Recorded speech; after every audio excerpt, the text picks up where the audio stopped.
He answered, I heard you in the garden, and I was afraid because I was naked. So I hid. Genesis 3:10.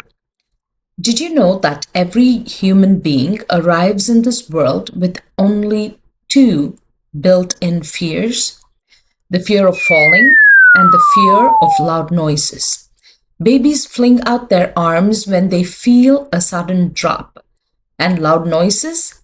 They trigger acoustic startle reflex that causes the baby to duck its body. All other fears learned fear of failure, people, spiders, situations, death, etc., etc. All these phobias, none of those came pre-installed. Adam and his wife knew no fear. That is our original design. They walked with God in perfect fellowship, no anxiety, no insecurity, no hiding. But then along came the serpent and the fruit.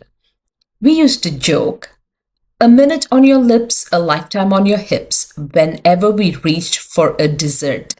For Adam and Eve, this was a minute in their bowl and lifetime in their soul. The fruit touched their lips, and suddenly their eyes were opened, and not in the way they expected. The glory that covered them lifted, and for the first time, they saw themselves differently.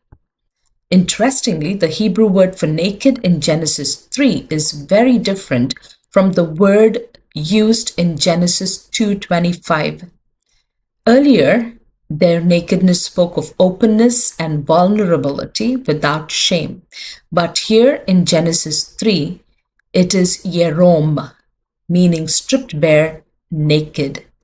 They weren't just missing clothes. They were stripped of innocence, joy, and glory in a bite. They sewed fig leaves to make covers for themselves. So before there were books, podcasts, seminars, life coaches, there were two frightened people trying to fix themselves with garden supplies. Humanity's first DIY gone wrong. The emotions came. First came shame, and then right behind it, uninvited, rolling in like a bad house guest, came fear. They hid. They hid from God in God's garden. Ridiculous, right? Instantly, they saw their loving Creator through the lens of their failure. God had not changed, but their perception of Him had. Now, fear is dangerous because it rarely stays an emotion. It evolves to be the master.